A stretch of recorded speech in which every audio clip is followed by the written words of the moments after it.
Okay, good morning, everybody, and welcome to this session on overcoming ICT market failures in FCV states. We're not a very big crowd, but I'm sure we're going to have a quality conversation. My name is Samia Malham. I'm the global lead for digital development in the ICT and transport GP. And I'm very lucky to have with me three colleagues who have been intensely working in FCV countries in the ICT sector. I will present them in the order of their seating. We have Axel Ruifon Perez, who's my colleague and my co-TTL on a project in Burkina, and he's been working on Somalia and Kenya and other countries in Africa. He's going to describe his experience in Somalia mostly. We have with us Tenzin Nordu, who's the regional coordinator for ICT for the Asia regions. She's based in Singapore, and she has extensive experience in fragile and conflict state, from Afghanistan to Myanmar, and we're very happy to hear from her. And then we have Judith, who's been working with us for a long time and has also extensive experience in ICT sector, and she's going to describe her experience in Liberia. So before I ask the panel to give us a 5-minute perspective on their work, I'd like to just say this is a very important and timely topic.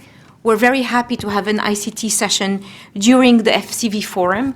As you know, the first thing that happens during a coup or during a war is the internet is cut. Before power, before anything else, international connectivity and telephones are cut. What does that say? ICT is a critical tool to communicate, to get people to come together, and the first thing terrorists or others would do is to prevent people from communication. The other point I wanted to make is this is a very timely presentation because it's coming a month after the launch of the World Development Report. I'm sure you've all heard about this. And the World Development Report for this year, the theme is digital dividends.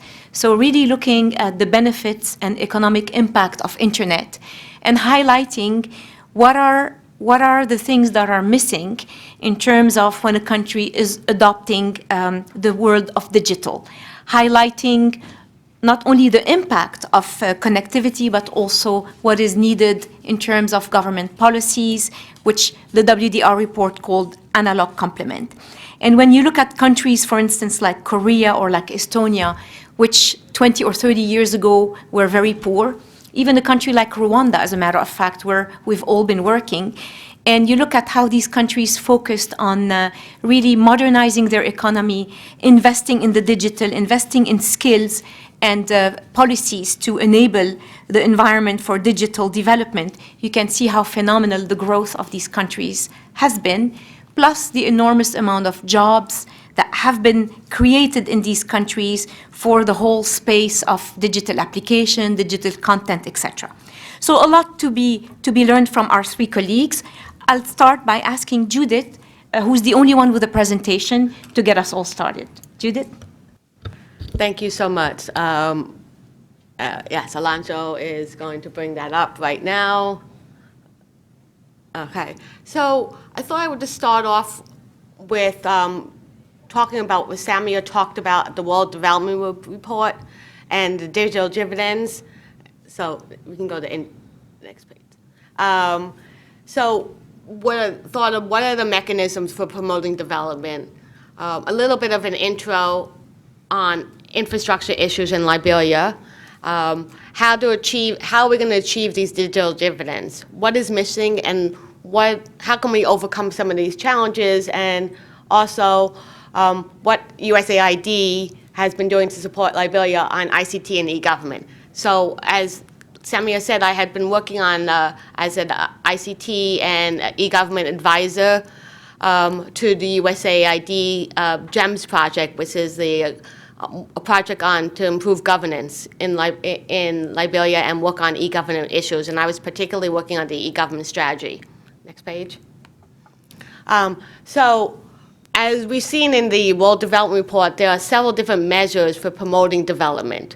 And digital technologies can really promote them through inclusion, which is overcoming information issues, efficiency, and innovations. So by working on all these issues, you can work on help promoting development and helping to reach some of the dividends that are mentioned in the report. So as the report talks about, the lack of infrastructure plays a key role in bringing digital dividends. But connectivity shortcomings alone are not going to. If we have the 1 point on the spectrum, even if we had the infrastructure, we still would have so many issues, and we still wouldn't be reaching these dividends, because political will is so important in integrating ICT in all aspects, and in promoting ICT. ICT and infrastructure need to be made a priority in the government, and when they're not made a priority, that is when things fall apart. And Liberia is a perfect example of why this is important. A little bit of intro.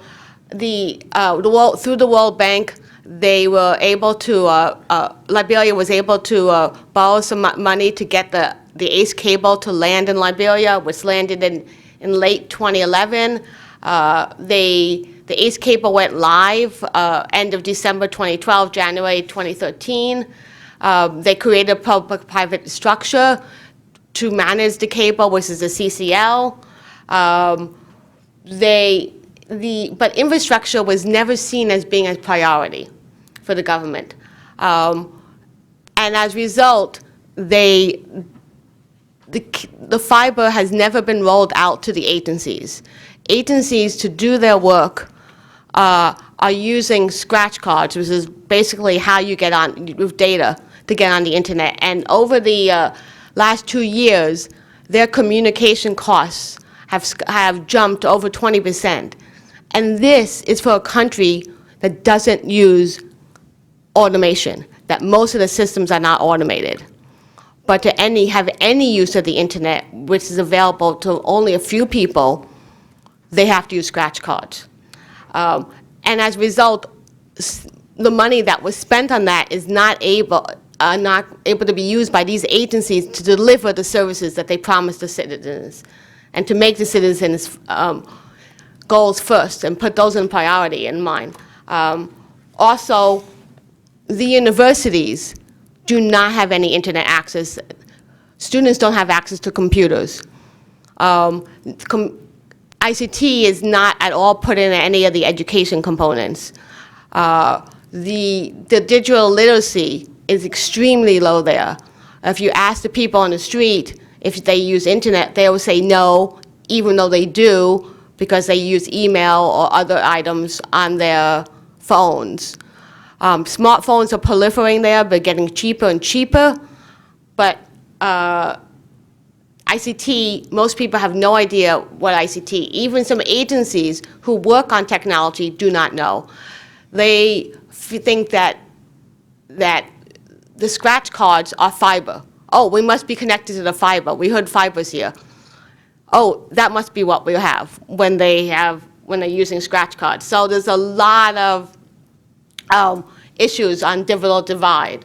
And that's exactly what the World Development Report was talking about when they highlight the lack of these other components, what they're calling analog components, to get the dividends that they're receiving. So just as investing in ICT leads to higher economic growth, so does investing in the people. We need to, as the WDR talks about, we need to invest in the skills. We need to provide them with skills they need to take advantage. And there's a chart that will show, I think it's the next slide. Yeah. So as you saw here, without the strong development components, the opportunities can turn into risks. If we don't have governance and accountable institutions, you'll get control. If you have automation, but you don't have people who are trained to have these new skills in the new environment, we're going to lead to inequality. It's basically we're going to have riots, and we're going to have masses of unemployment. And if you don't have regulations you're going to have monopolies coming up, and we're not going to have any competition, and we'll have concentrations, and that will also be bad. Next. So as I mentioned, skills, governance, and regulations are very important. We need to work on adapting worker skills to the demands of the new economy and ensuring that institutions are accountable. And this type of transformation works best when you have all three of them present. And we also need to keep pushing for accountable institutions. Next. There are several NGOs and other programs that are working in changing this culture. They're doing this by trying to change the dialogue away from corruption, which has a negative tone, into more of a positive thing of like, let us celebrate the integrity. So trying to celebrate integrity of government workers, of hospital workers, medical workers, in all fields, and showcasing that there's a way of fighting back. Government agencies can use the same tactics. They need to sort of motivate employees, incentivize employees, a lot of different other things to take the initiative to show employees their contributions matter. And they also, but the problem is a lot of things, because of this lack of digital literacy in the population, other attempts such as like the Open Government Partnership and other attempts to provide making institutions more accountable have fallen flat because other parts of government agencies are using this lack of knowledge on people's behalf to keep people in the dark so that they can do whatever they want. And they often have argued against automation by saying, oh, this won't help you. So, yes, so as I mentioned, USAID, through the program, has been working to increase the governance, to increase accountability of institutions, work on implementing an e-government strategy to automate certain agencies, create some small changes, and to allow government saying, you can make changes without making gigantic leaps. Change can be gradual, but you need to keep moving and work towards getting accountable institutions, improving service delivery, increasing efficiency, lowering costs. These are the dividends that are talked about in the WDR and what also can help Liberia in implementing. Next slide. The strategy is a way of getting to these goals. And it also will make sure that the investment that is put in the ICTs is aligned with the Liberian development goals and aligned with the Sustainable Development Goals. The idea is just like, next slide, just like the Sustainable Development Goals talk about a whole of development focus. They're focusing on not as ICT is integrated into all aspects. Similarly, a whole of government approach and e-government can do the same thing and help Liberians achieve connected government. So as we know, ICT can be an engine for inclusive growth if it's available, accessible, and affordable for everyone. Last slide is e-government and all ICT work best when all channels of communications are open. When people, different groups or even within the government agencies are collaborating. When the people are partnering with others in the private sector and the NGOs and civil societies, when people can work together and listen to feedback from other citizens on what type of services they want. When governments can empower the workers and listen to their ideas and implement the ones that are good. And when students can get energized and young entrepreneurs can partner to create online services. This is how we will change the focus in Liberia and make it, enable it to get these gains that are so important to getting those digital dividends. And so this is, if you have any questions, I'm here. I would love to talk to you and answer any questions. Thank you very much. This kind of the stark reality and double or triple the challenges we face in a normal country without, without conflict. I forgot to say in the beginning we're recorded, so this is all going to be also webcasted later on. So just bear that in mind. Let's now move on to Tenzin and hear her perspective. Thank you, Samia. Thank you for being here today. From my perspective of having worked in quite a few countries across the world, I think, the topic that we're speaking to, addressing market failures in the ICT sector. Actually, it's much easier to address market failures in the ICT sector in fragile and conflict countries than in other sectors. And why? The why is, if you look at Afghanistan, for example, when you had the first waves of, bombings, etc., that took place, some of the key buildings that were kept unscathed and that were purposely not targeted were the buildings that hosted the Ministry of Telecoms, because the invading forces or whoever else knew that this was of priority and it would have value for them even once the operations were over. So when we moved into Afghanistan, the only standing building was the Ministry of Information and Communications. As a result, it was much easier to get telecom connectivity up and running much faster. Similarly, in Nepal, during the 20-plus years of the Maoist insurgency, there were many different public organizations, etc., getting bombed, but the telecom switches, the telecom all of that infrastructure was still spared. And in terms of bringing competition into the sector, it was much easier because I think once you had that, the need for that connectivity, also the understanding that that this was a sector where you had quick wins, I think, we've been able to address the issues of market failure. What type of market failure? One is, of course, monopolies. And the second is market failure that's related to some other externalities, right? Both in the case of Afghanistan as well as in the case of Myanmar, a country that has undergone a triple transition, a political transition, economic transition, and now a social transition. Even for them, the governments understood that reforming the ICT sector was a quick win. And as a result, I think there was political will to do something in this area.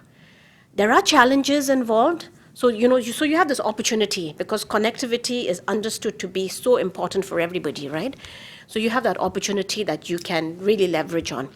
In terms of some of the challenges that exist, there are lots of legacy issues that exist. So, for example, in Afghanistan, you had a small operator, which has today become AWCC, which is the second largest operator in Afghanistan, but they had a 2-page license that was issued to them during the time of the Taliban. And since they had that license, we had to find ways of introducing competition into the sector, but also ensuring that that 2-page license could be transitioned into a regular license that would allow this company to do business properly, right? So you have these type of legacy issues that needs to be addressed as well.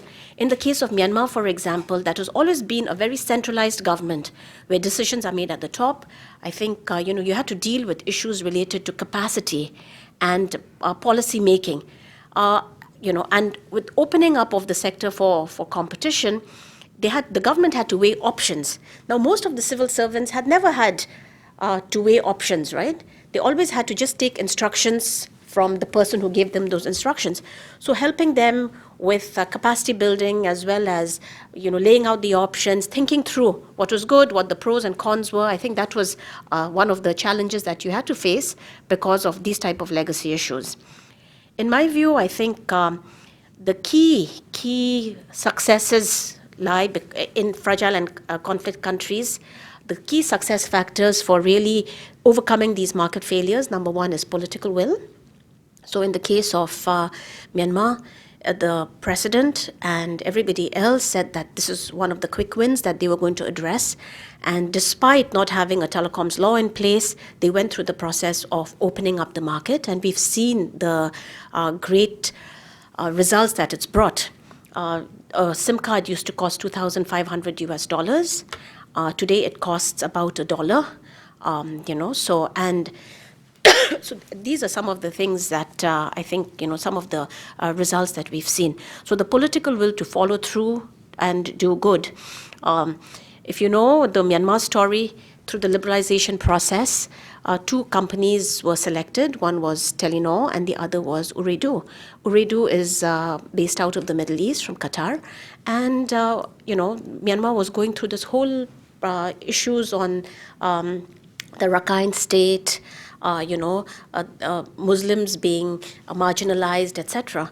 So for the government to actually issue a license out to a Qatar-based company, I think took a lot of political will. I think the main principle that they followed was they started off with an intent to transparently license operators, and they followed through, right? So that political will really came from the president's office and a team of close advisors and ministers.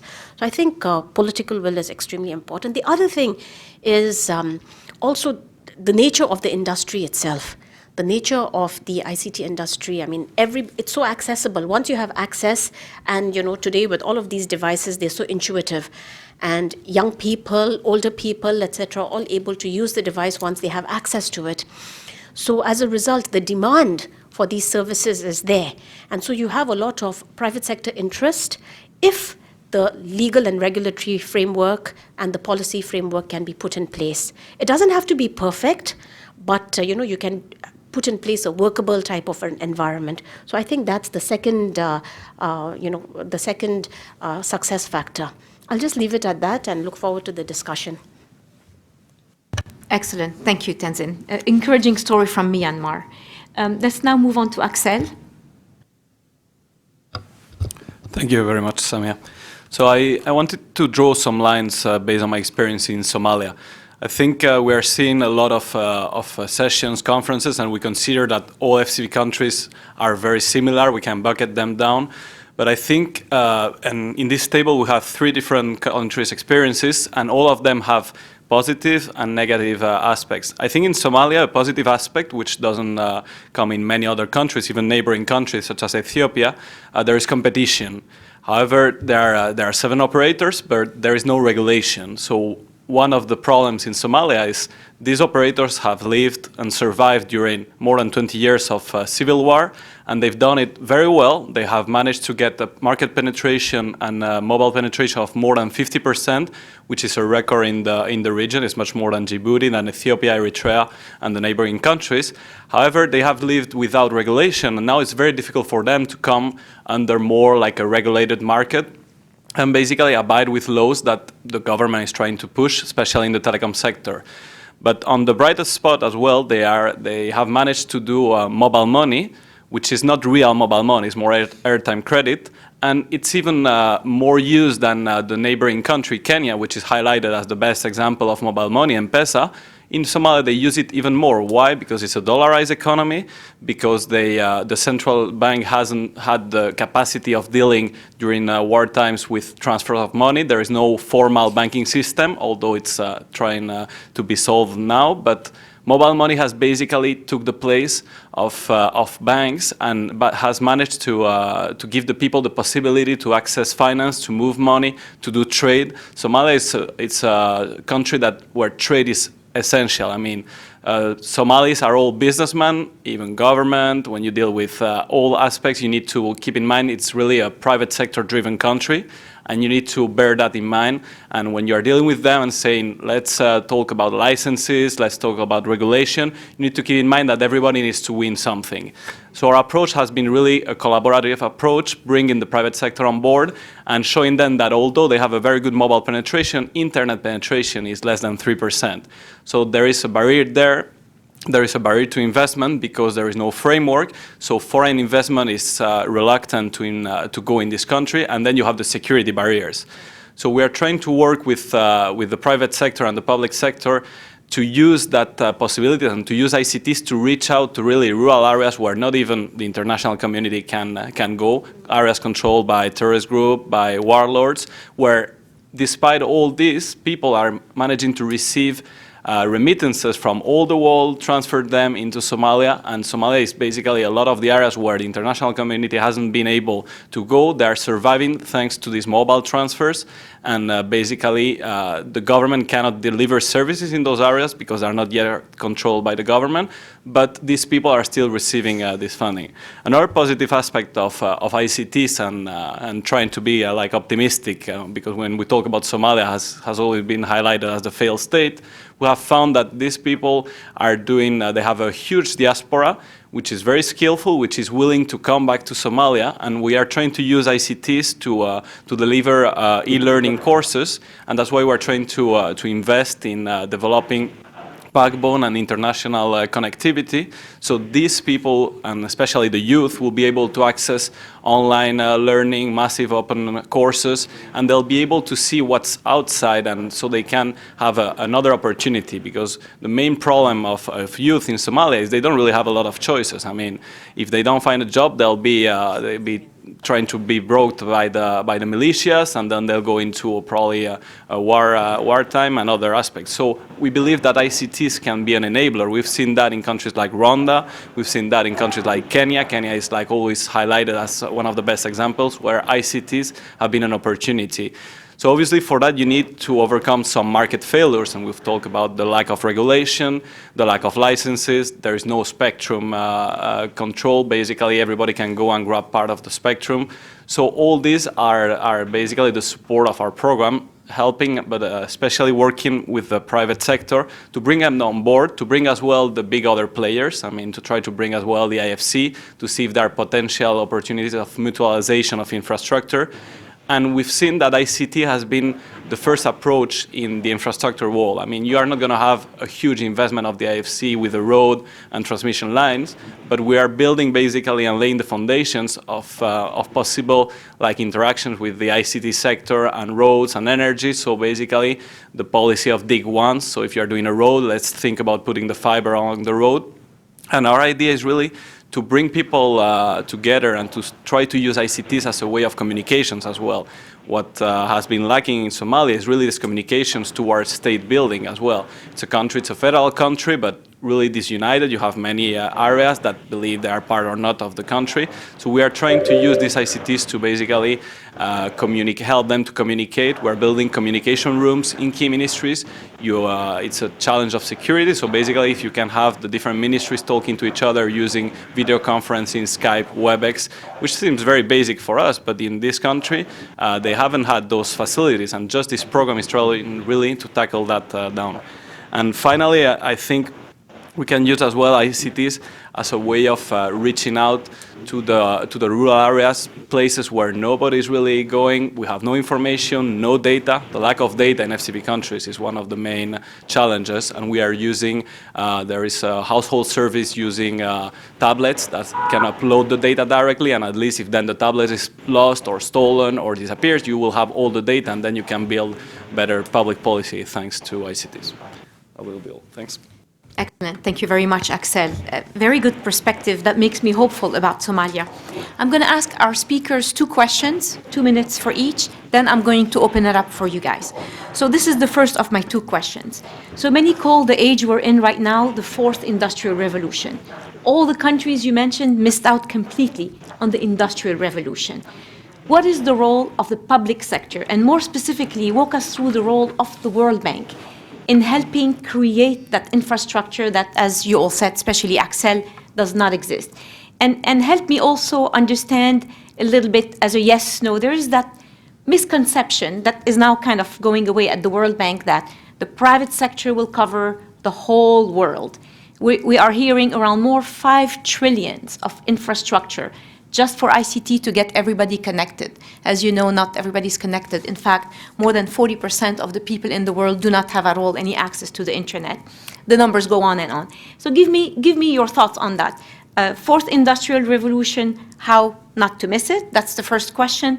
The second question, role of the public sector and specifically role of the World Bank in the investment in infrastructure and creating the right enabling environment. After that, we'll open it to our audience. Let's start with whoever wants to start. I think on this question on the 4th industrial revolution is very interesting. I look at a country like Myanmar, right? I think they're really in a position to digital leapfrog, Today, so they started reforms in 2012. By 2014, the licenses to 2 new operators were, basically awarded. By August and September 2014, you had new operators in the market. And today, from less than 2% of mobile penetration, we're at about 60%. Internet access has increased from 1.2% to over 25% by 2015. So the adoption is just there. You just have to let the market do its job. As a result of this, what have we seen? We see a new ecosystem, a really new digital economy ecosystem growing across Myanmar, whether it is open spaces for people to work and create new applications, mobile apps that are country-specific, language-specific, content-specific to Myanmar, whether it's design thinking coming into the way how technologists look at solving public service problems, whether it's new opportunities. So, for example, in Myanmar today, when you go and buy yourself a SIM card, you get your SIM card for less than about $1. Somebody opens up a Facebook account for you, and they download the local font, the local language font onto your phone. As a result of which you're online, because all of the SIM cards are actually data enabled. So marketing, for example, for small and medium enterprises in Myanmar today is mainly done online through Facebook digital marketing tools. Similarly, we've seen all of this type of changes taking place. There are also the NGO community that's engaging with the bank, IFC, and with others involved in the ecosystem, Omidyar Networks, USAID, to really create applications that are, for development. So tools for mothers to do birth spacing, mobile apps that look at farmers, information that farmers need, election monitoring type of tools. So I think, opening up the sector, ensuring that you're able to allow for this growth to happen, I think is really key to take part in this digital revolution, right? So I'll just take the first question for now, and we can talk later about the other things. Yeah, so I would like to add on to what Tenzin was talking about. I think what the public sector can do is the public sector needs to work more on collaborating both within the government agencies and also with the private sector. The public sector has the role that they can actually sort of spur demand. So and this leads into the second question with what can the World Bank can do? Well, is the idea of the one-stop shop centers, the idea of the e-government. E-government, when looked at for the whole of government, can dramatically improve service delivery, can put citizens at the center, can reduce transaction costs. It can make life easier for the citizens so that they can easily, if someone needs to get a passport, that the current process is they have to travel to Monrovia, wait online several different days for different offices and payment, all to get a passport. Now, if their loved one has died, they don't have the luxury. The tickets. The idea of bringing the services to the people is you bring these centers, one-stop centers for all government services to people in the rural areas. They can get the services and then they can go on. One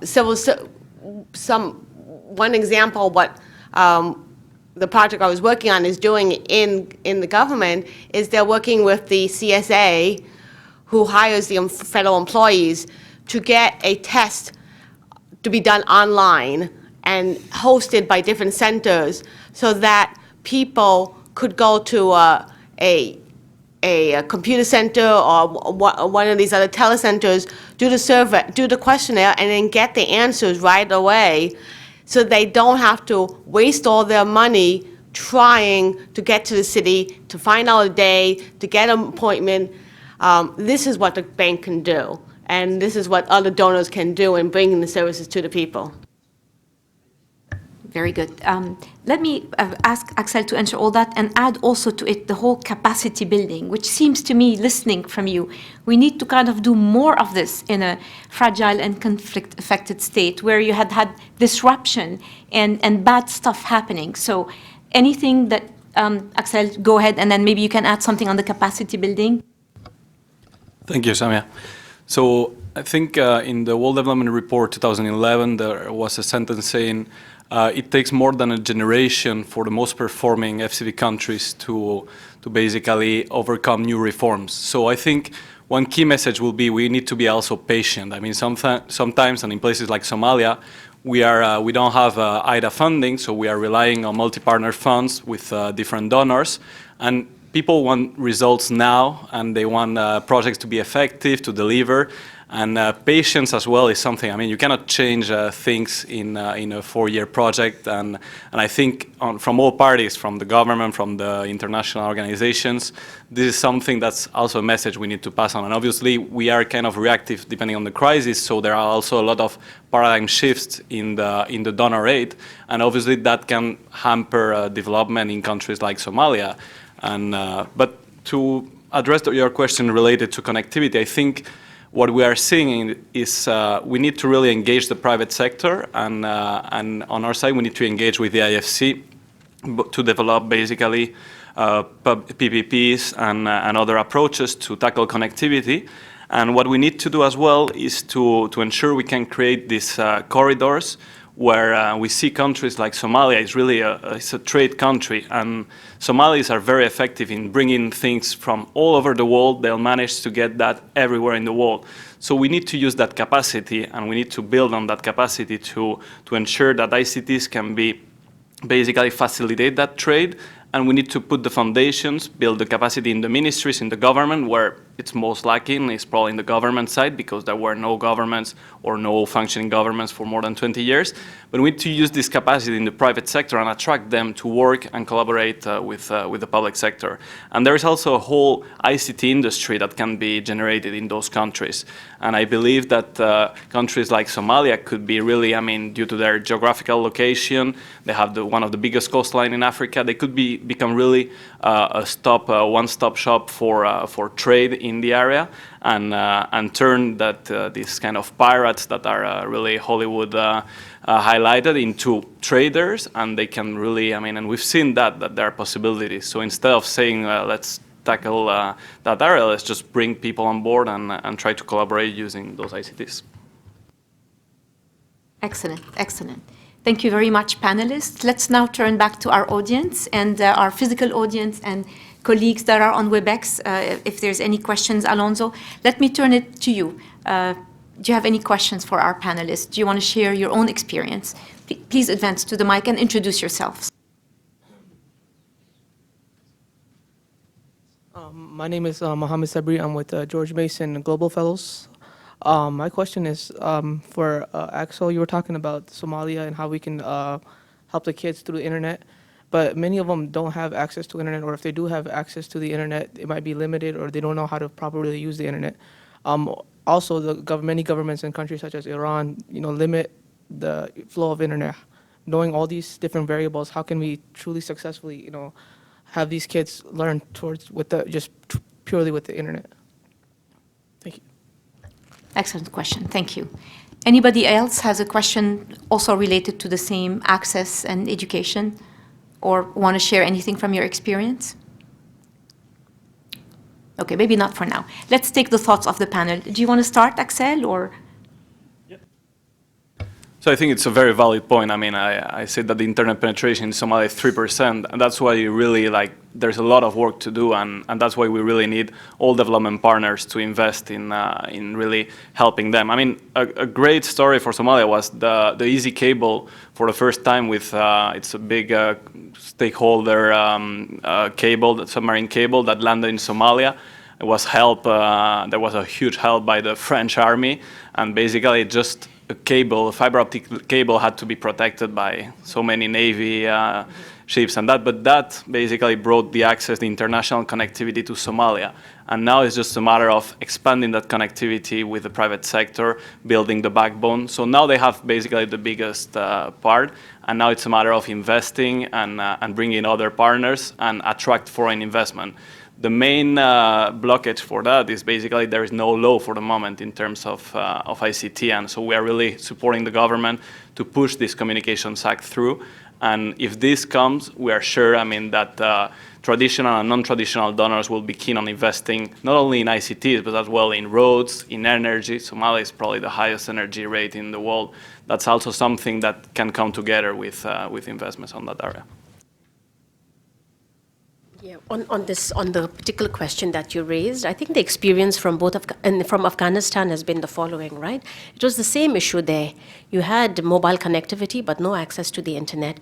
A few other initiatives then took place once the connectivity was established. So, for example, some of the main universities are today put on a high-speed research and education network so that college students, whether you're in Kabul or in Mazar-e Sharif or in Herat, you have access to the internet. The second piece is really also in ensuring that with private sector coming in, many of the private sector companies tend to also put in place some corporate social responsibility type of programs. So, for example, Roshan in Afghanistan has created these community centers where children can go and actually get access to educational material on the internet. Similarly, in Myanmar, the Telenor has initiated something called a Lighthouse Project. So you go to the very rural parts of Myanmar where connectivity is just about arriving, but you actually have a safe space with computers, etc., that introduces young children and students and others to the internet so that they can access information and other resources. Yeah, so getting about your question is a great question. And that in a lot of countries, when the people don't really know about internet, what can be done is sort of done digital literacy camps or other groups. We were trying to incentivize some groups. In Liberia, there's an NGO called iLab, which is an entrepreneurial lab, and they want to teach digital literacy. They want to go out into the rural areas, into the areas to teach people about ICT, about computers, about internet access, or other problems. They were trying to do stuff for access to information, but they had designed some easy data entry sheets for people to use to get access to what government information has them on the open budget, but they were finding that people just don't have any knowledge of what is out there. And so there needs to be, I think, more donor support to some of those training so that the populace can actually get the training that they need, and then they'll create applications. Because already even in countries like Liberia, there's some very good private sector approaches of what people have done. They have their own version of Uber, which is solo taxi. They have their own version of takeout, which is cookshop.biz. So already there are some entrepreneurs doing stuff, but there'll be many more if people had more knowledge, if universities were connected. You could have so many other activities. Different groups can create new applications, and then that will lead to more demand. And as people know, the demand will be great. And I'm very hopeful that even once the infrastructure is put in, the demand will just outstrip the supply, because there is a demand. They're hungry for it. They just don't know how to go about doing it. That's an excellent point. And if I can add a few points to the question for the gentleman from George Mason, totally agree with my colleagues. But first of all, the connectivity is not there. And that's, as you know, SDG 9.C. And how do we all coalesce and invest smartly and wisely?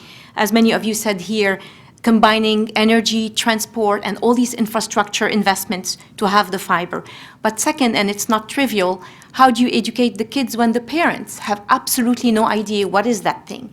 And a lot of parents in these fragile and conflict-assisted countries. They've had their own trauma, they have their own fears. What is the special training for them? In many countries where also there is repression against women's rights, where the mom herself cannot have a cell phone and cannot teach her kids how to use it. So how do we unite all this in this brave new world of the fourth industrial revolution? My personal take is what you all said. There's a lot of private sector role, and a lot of the operators are almost acting like us, like a development organization, but not enough. And a big role for the World Bank and other donors, not only the ICT unit, but also the education folks, those working on education, those working on poverty, have to really kind of reimagine what are we giving, what are we providing as an advice in a world that is powered by technology, and make sure that everybody is included, not only the adolescent girls and boys, but the parents, the grandparents, to maximize the positive impact. I work a lot on MENA. I'm myself from the region, grew up in conflict-affected country, and the sad thing is when the governments do not take favorable action to promote good use of technology, it is unfortunately used for less good uses. As you all know, Twitter, Facebook are sometimes used not really to create social cohesion, but for the contrary. And we are not seeing enough positive impact of using technology because there is no concerted effort, if you will, to bring that to the people. So I think that's an element we also want to say the donors, the governments, the NGOs have a big role to play. Let's take another question. The lady, yes, please. Hi, my name is Alicia Maraj. I'm actually with Chalfan, but I'm asking about what are the specific efforts that are being done to tackle kind of the lack of donor cooperation, particularly as it relates to getting like ICT for development projects scalable and brought up, and also on another similar note, to kind of assuage the kind of lack of investor confidence, particularly you mentioned fiber and there being a navy to kind of guard the fiber, but then once it's implemented, there's still like small scale theft of the fiber and valuable metals because people need a quick buck. So how do you tackle those two things in the local context where those things are, normalized? Thank you. Excellent question. Okay, let's take two more questions and then we'll leave it. Masa, please introduce yourself. Hi, I'm Masa. I'm chair of the ICT unit of the bank. So I have a related question to that lady. So in many cases, I have a question, the situation just after conflict is over. In many cases, reconstruction multi-donor trust fund is established, often led by UN. So this trust fund can be used for multiple sectors. So when the sector allocation is decided, what kind of discussion is going on? And also what kind of stakeholder consultation is conducted? And also from ICT angle, what is the biggest challenge during such discussion? That's my question. Thanks very much. Very good question. And the last.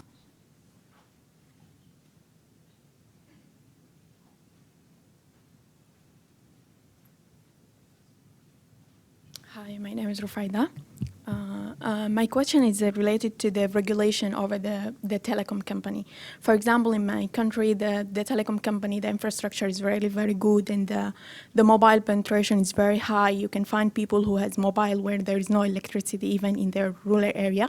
But the government has more regulation over the telecom companies, and it's very hard to use this existing infrastructure in development. For example, we tried to have a project in health communication where we wanted to spread some health messages, but then they said the government will not allow that because this kind of what they call push notification or messages are not allowed by the government because they assume that might be something against them. So how how we can get work on this kind of regulation that would really limit the use of ICT. Thank you so much. Sorry, we have one last question, I think, gentleman over there. We're getting excellent questions, guys. Thank you. Hi, I'm with the International Republican Institute, IRI, doing democracy and good governance promotion in Africa in particular. My experience with ICTs is rather small. We work with community radio programming as well as telephone communication to link specifically political parties, parliamentarians, and citizens together. And my question is, I guess, a little bit more on the practical capacity level. What are some of your experiences at the bank using some of these immediate ICTs in the development sector and in also the private sector? Are there some of these tools that can be used in the current future? I think that we've been talking a lot about what's the next step, what's the fourth generation, but there are a lot of efforts that are underway by Africans in particular, but people around the world, and I'm just curious to hear some of your thoughts on that. Whoever wants to start. I'll take the question on the confidence. Clearly, there is a need to put in place the right policy, legal and regulatory framework, right? And this framework needs to focus on three things. One is credibility.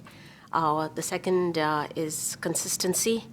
So that, you know, even if you have government changes, regime changes, etc., at least you have a law, you know, that provides that type of framework. And clearly, the last piece is clarity. And especially in a sector like ICT, where things change so fast, this clarity aspect is really important, no? So even in countries where, say, so let's just talk about a country like Afghanistan. When the operators were first licensed, you know, as part of through the law, etc., they were issued licenses. The challenge really was there was no, the judicial system was so weak that there was no way in which you could actually do dispute resolution. So we had to put our heads together and say, how do you do this? And rather than create 2 or 3 different types of institutions, we looked at the central bank, because the central bank had a small unit that looked at financial services and said, okay, if there's going to be a dispute between the government and operators, let's use the function of the central bank as opposed to creating a dispute resolution mechanism within the ministry or outside of the ministry. So, you know, you have to look at some more, you know, you know, I guess you've got to think outside the box when you look at addressing challenges like that. The issue that you raised on the fiber, you know, putting the fiber in, etc., the key is really to get it to be used. I think that we shouldn't be going the Liberia way. You know, Judith told us about the challenges there, but really, while donors and other, you know, donors finance fiber optic cables, we also need to be looking at open access type of policies. Mm-hmm.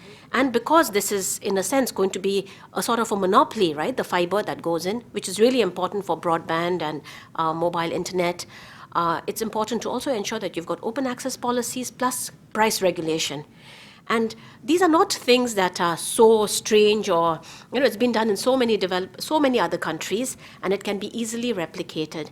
And finally, this thing on pulling out fiber, I think it's a challenge we faced everywhere.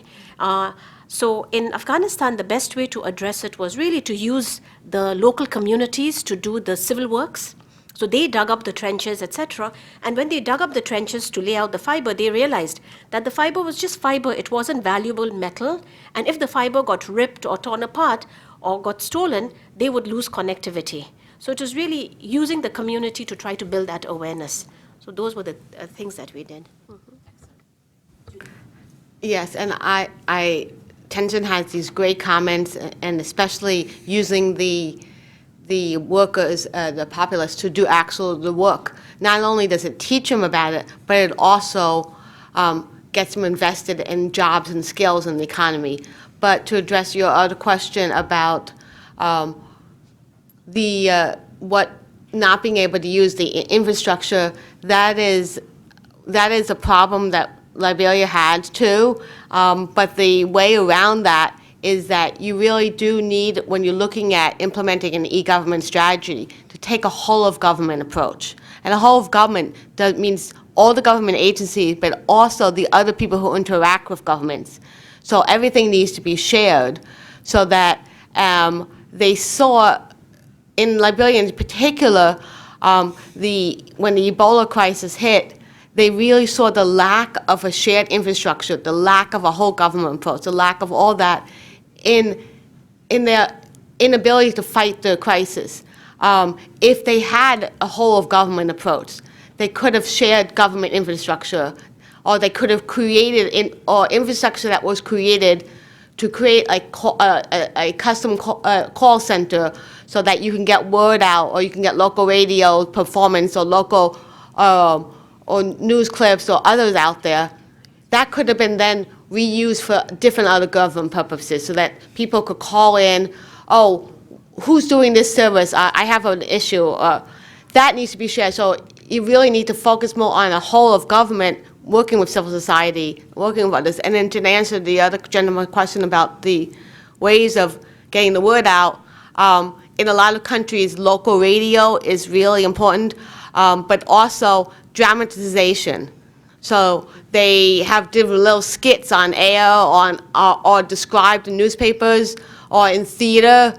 But there's other, some NGOs are doing innovative things, such like the Accountability Lab has accountapreneurs, which are people who work out in the field, work on accountability. They work with seeding different journalist groups to teach them how to record people's stories, how to get these stories out there, how to do about journalism, how to record things. And some of these groups then can then do it for themselves later on, but they were also integral to when they launched their Integrity Idol, which is celebrating integrity. These groups shot different views of people, which were then recorded on local radio or read out to people, which in a very short time period that they ran this contest, enabled throughout the whole country over 2,000 people to vote on an SMS for these groups. And this is without, especially in the outside of Monrovia, you don't have newspapers, or you mostly work on local radio, don't have TV. So this kind of outreach and using the people, using resources within the community to spread the word, to get the information out, that needs to be done more, and the government can be doing a lot more of doing that, and learning from learning from NGOs, learning from other groups who use this material well, because that can tell people stories. And if you have people's stories being told, other people, things will change. So I'll make a few comments on some of the questions. On the regulation, you say sometimes there is an excess of regulation, and as we say, you don't want to kill the goose that laid the golden eggs. So you don't want to empower regulation that will prevent the private sector to developing. I mean, in Somalia, there is already a private sector, so what you want to bring to them is basically new opportunities and say, guys, you've done very well on the telecom sector, but internet connectivity is very low. You cannot do it yourself, but you need some framework. And so basically, you need to work on a win-win situation where both like the government, which revenue generation, and the private sector, which also with revenue benefits, will work together and develop this infrastructure under probably PPP scheme. On the donor coordination, that's the main challenge. I mean, we know that all agencies, we have to collaborate, but then you have different agendas, and so you need basically, I think, communications is a key asset on that. We need basically to enforce. We do a regular donor coordination meeting in the ICT sector, but we also are involved with the media sector, because in most of the countries, Ministry of Information and Communication are together, and that links to your question, basically, ICTs and governance. We've seen the power of social media. I mean, I've been working in Burkina Faso, and it's amazing. The people's revolution was basically driven by Twitter. I mean, they use all this social media to gather and to say, that's enough, we want changes. And it was, at the end, a quite peaceful revolution. So we also need to help governments to better communicate, and that, I think that's the role of our program, because we are supporting governments in developing, in doing capacity building, in developing regulation, and in basically strengthen their capacity. So we need also to help them in the communications aspect. Sometimes they are doing more things than what they do, but they don't have the tools, and we believe that ICTs can be very helpful to communicate those public service delivery in those countries. Very good. We're a minute away from closing. I just want to give you my own thoughts on the question on how the World Bank or others can scale up the ICT investments. That's a very good question. And I think it's only now with the WDR that we're really starting to be serious about the sector as a vertical sector, but also as an enabler of all the others. And we are now starting to see conversations about embedding ICT in the country partnership framework, in the systematic country diagnosis, and we really have to bring that whole institution together. It's a bit scary because we're going to do things a bit differently in 2016 than in 1980s, but we can do it. In fact, we have no choice. The technology is out there, it's being used by everybody, and you've heard before some good stories on what we could do better together. On what Axel said on social media strategy, which goes to the question about pushing content, very good point. There's lots of great content out there, and it's not scaled up enough. And that's for us to wonder, what do we do with this? How can we reuse it? You all had good story. Let's reuse the good content, and let's help government agencies think of social media as a plus, have good social media strategies, and on sectors that are bread and butter for development and peace, like health, education, how can we reuse good content? And there's lots of good stories around that. So I close by thanking Alonso, by thanking all of you, by thanking our colleagues on webcast.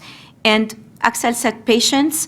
I will say 3 words with P: patience, perseverance, and partnership will get us where we want to go. Thank you very much.